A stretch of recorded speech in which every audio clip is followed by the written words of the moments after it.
friends, welcome back to Amy Bakes. I'm Amy and thank you for joining me on a rainy Tuesday. Today's recipe is a throwback. In fact, we're going all the way back to the 1940s for the inspiration for today's recipe. So when I tell you what it is, my younger friends, you're probably not going to know what it is. My kids have no clue. But older gals like myself, you're going to know what we're doing. So today what we're going to do is we're going to do a monkey bread, but we are going to give it a makeover. We're going to do an apple cinnamon monkey bread with a maple glaze. And so let's go over the supplies and ingredients we're going to need. So you guys come with me today, and this is going to be a baking tutorial and a history lesson in one. So for the ingredients, we are going to need 3 cups of self-rising flour. You want to make sure self-rising, not all-purpose or bread flour. And then we're going to need 1 3/4 cups of heavy whipping cream plus 2 tablespoons, a dash of salt. The recipe calls for a cup of sugar and some cinnamon, but I found this nifty little mix right here, and I'm just going to use that. So we're going to get about a cup of that. 2 Granny Smith apples that we are going to core, peel, and chop. About a cup of chopped pecans, 3/4 a cup of butter, and 1 cup of packed brown sugar. And then for our glaze, we're going to need about a cup of powdered sugar, a splash of vanilla, some maple flavoring. You can also add a little maple syrup if you want to, and just a little splash of milk, about 1/4 cup's worth. And then for my button pan, I'm also going to use Baker's Joy because it is a pain to grease and flour a button pan. So that is a great time saver right there. So for our supplies, you're going to need a button pan. You're going to need some mixing bowls. You're going to need some measuring cups, both for dry and wet. Measuring spoons, a spoon, a cutting board. You're going to need a saucepan, and you're going to need a knife. I recommend a paring knife because that's what we're going to use with our apples. Okay, we're going to preheat the oven to 350, and then we are going to spray our bundt pan with Baker's Joy. If you've been around the channel any amount of time, you know that I say over and over again that I love Baker's Joy when we're dealing with bundt pans, because trying to get up this side and up this core and in those little nooks and crannies with, oh, that's my coffee pot, with flour and grease is a pain.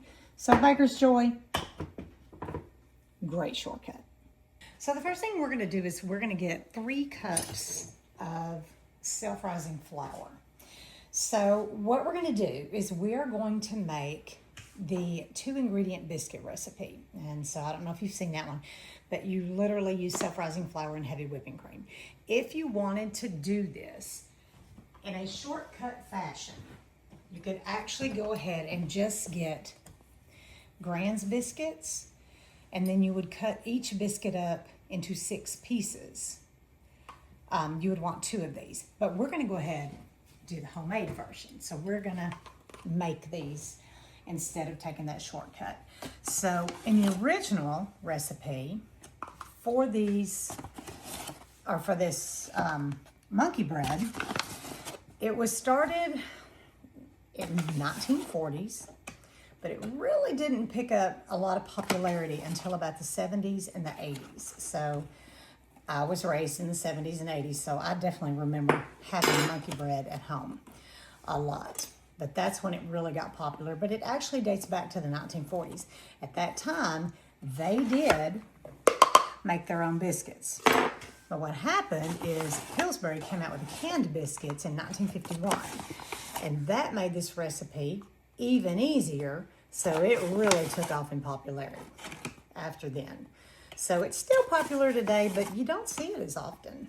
And when I told my kids one day I was going to make monkey bread, they're like, well, what's that? So I made it for them. They really like it. So now we make it. And actually this one is going to go for my son. So what I'm doing here is I'm measuring in 3 cups of flour. And I'm not just going in and scooping it out and shaking it off, because when you measure like that, you actually end up getting too much flour. So you want to make sure that you spoon and level it off.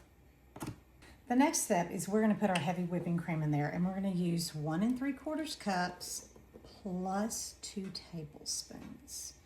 The original 2-ingredient biscuit calls for, I think it's 2 cups of flour and 1 cup of this, but when I needed to equal about 16 large biscuits worth, so I did basically 1.5 recipes. So I'm having to add a little bit to it. And even though this is 2 ingredients, according to the recipe, I do add another ingredient. And it's just a little pinch of salt. You don't have to do this, I just do. Maybe 2 pinches. Now I'm going to dump my heavy whipping cream all at once into my self-rising flour. And I'm going to mix this in. And in a minute, I'm going to take my rings off because once it starts getting mixed in, I'm going to get my hands in there because y'all know how I am. All right, I'm going to go ahead and jump in there with my hands now and get this mixed in. So I'm just going to get in here and mix this in really good. This will be kind of a stiff dough, to be honest, but you don't want to over mix it. So I just find I can do better with my hands than I can with a spoon. So you're going to pick up all those dry bits of flour, and then we're going to press this out. I got my biscuit dough made up, and while that's going, I'm just going to go ahead and do these apples. I'm going to let that dough rest for a minute. It's not a necessary step. I just forgot to core my apples and get those ready in time. So I'm going to go ahead and do that now. So what I'm going to do is just peel these, cut and core them, and then I'm going to put them to a bowl. And we're going to mix them with our biscuit pieces in just a minute. But I want to show y'all something. This little bowl right here, y'all, this bowl is at Sam's. And so you have the large bowl, and then you have the small bowl. They come in a set. Now today, I mentioned earlier it was raining. It is just a really nasty pouring down raining kind of day. But we went to Sam's yesterday. Today is April 21st. And they are clearancing out these bowl sets. And they come in this cream color, they come in pink, and they come in blue. Y'all, they're less than $12. And these are beautiful. They are so handy. I use them all the time. They are equivalent to the Mason cash bowls that are ceramic that run for $50 a bowl, roughly. So to get a set of 2 for under $12 is amazing. So if you have a Sam's membership, you might want to quickly run to Sam's before they sell out, or check online and see if they still have any available, because these are phenomenal. And I use them all the time. And that price, you have no idea how hard it was for me to walk away and not buy another set of bowls that I don't need. Okay, now I'm going to sprinkle this with a little bit of that cinnamon and sugar. You'd probably take a couple tablespoons worth if you were mixing just the sugar and the cinnamon together. Just kind of lightly coat your apples. That's all you're going to do. Then we're going to set these aside and work on our biscuit dough. Oopsie. So I divided my biscuit dough in half. This is the second half. And what I'm going to do is just mash that down until it's about 3/4, half inch, 3/4 inch thick. I'm not going to get a rolling pin. We're not after perfection here.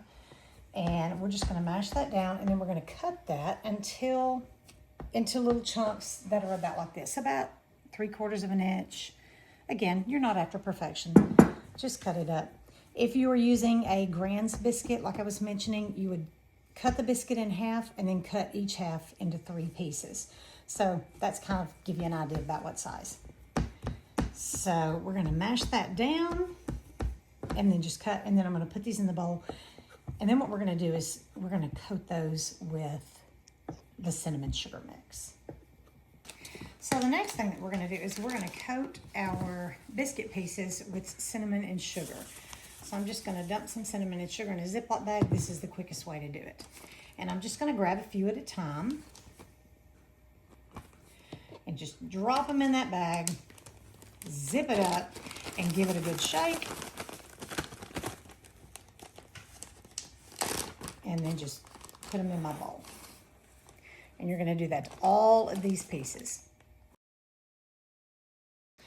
now we got our pieces here and it is time to assemble. I did want to say that when you're shaking in a Ziploc bag, be sure that you zip it all the way closed, because if you turn it over and it's not closed, you're going to get powdered, or you're going to get cinnamon sugar everywhere. So the next thing we're going to do is prepare our pan. So I've made this multiple times and it kept sticking. This top round of biscuits kept sticking to the pan no matter what I did. So if you saw the rum cake video, which if you haven't, I do highly recommend that one. But when you do a rum cake, you put the pecans in the top of the pan. And that actually was the miracle cure. Even with the Baker's Joy, it was still sticking. But when I did this, it stopped it. So you're going to take about a cup of chopped pecans and you're just going to spread them out in the pan, just like so. The next thing we're going to do is we're going to add our apples to our biscuit pieces. Now, on the original, oh, by the way, I'm going to get in here with my hands and mix this up, and then I'm going to pour that in here. The original monkey bread did not call for apple pieces. It was just the biscuits. And I don't even know why they called it monkey bread. That was one of the questions my kids asked me. I think it's because you're supposed to just pull the bits and pieces of the biscuits off with your hands. So it's kind of also called pull-apart bread. So if you haven't heard of it referred to as monkey bread, you might have heard it referred to as, whoopsie. You might have heard it referred to as pull-apart bread. But the original was just the cinnamon sugar biscuits. But we're gonna add the apple and cinnamon. You can also do this with the biscuits, and you can do like a garlic butter. You take your biscuits and you dip them in a garlic butter and then put them in your pan like this. So lots of amazing things you can do with this recipe, but I like it this way. I like it still as a sweetbread. And this is great for a brunch if you're doing like a potluck. This is a great thing to bring because it's really good. And if someone is not familiar with it, they're gonna find a new favorite.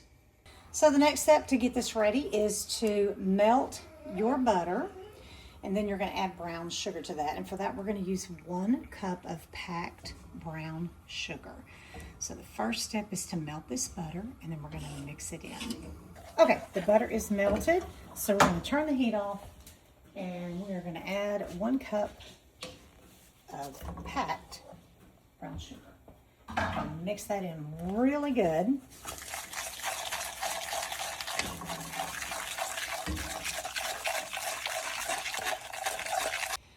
That is getting whisked in really good. And just for good measure, I know we're going to have some vanilla in our glaze, but you know, just for good measure, a little extra vanilla there. And whisk that in. Get that nice and smooth, and then we are going to pour this over the top of our biscuits. Just evenly pour that around over the top and let that seep in between all those biscuit pieces and those apple chunks, just nice and slow and even.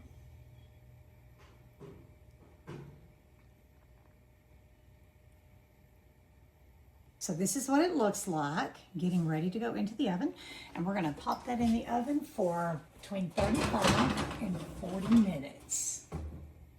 All right, while the monkey bread is in the oven, we're gonna go ahead and work on the glaze. So that's a splash of vanilla.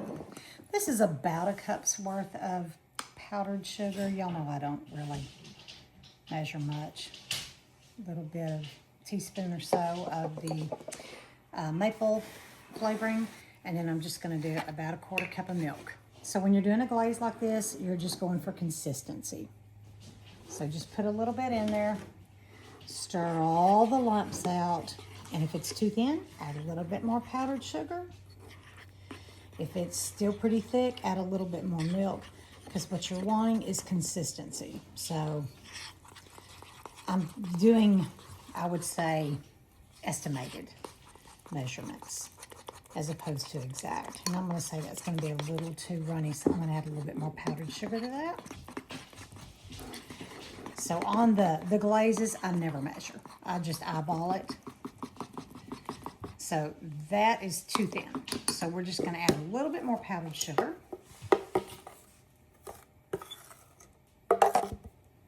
So maybe about a quarter of a cup. Let's stir that in, and then we'll check that consistency. So if you had to have measurements to go by, I would say start with a cup of powdered sugar, maybe a quarter cup of milk, and then a teaspoon of your extracts and your flavorings, and then just kind of take it from there. But let that be just kind of a starting guide. All right, let's check. And we're going to get all of those lumps out. That's better. That's about what we're looking for. So we'll just set this aside while the monkey bread finishes baking. Okay, this is done. Look how beautiful that looks.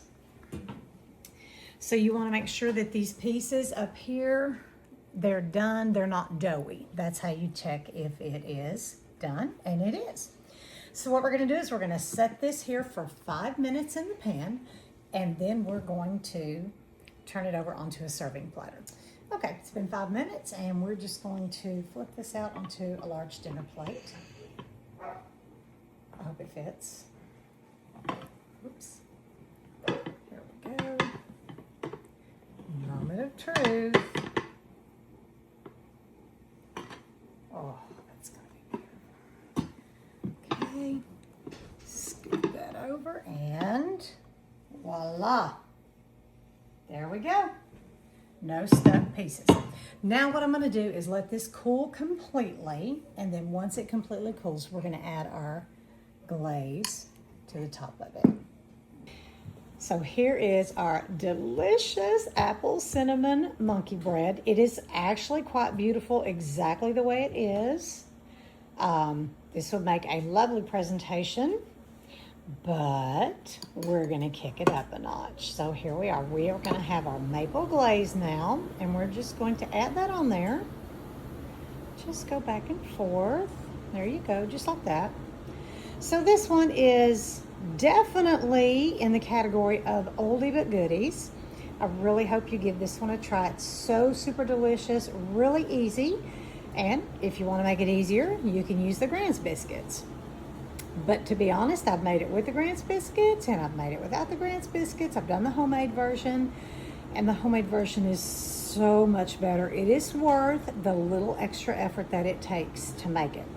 I really hope you will give this one a try. If you do, leave me a comment. Let me know what you think. If you have any questions, I do read all the comments. Just leave me a question, and I will get the answer for you. If I don't know it, I'll see if I can't find it for you. And if you would, please like and subscribe. And that way you will get notified. If you'll hit the bell notification, you'll get notified when I do new videos. Thank you so much for watching, y'all. I hope you make this one. I think you'll really, really love it.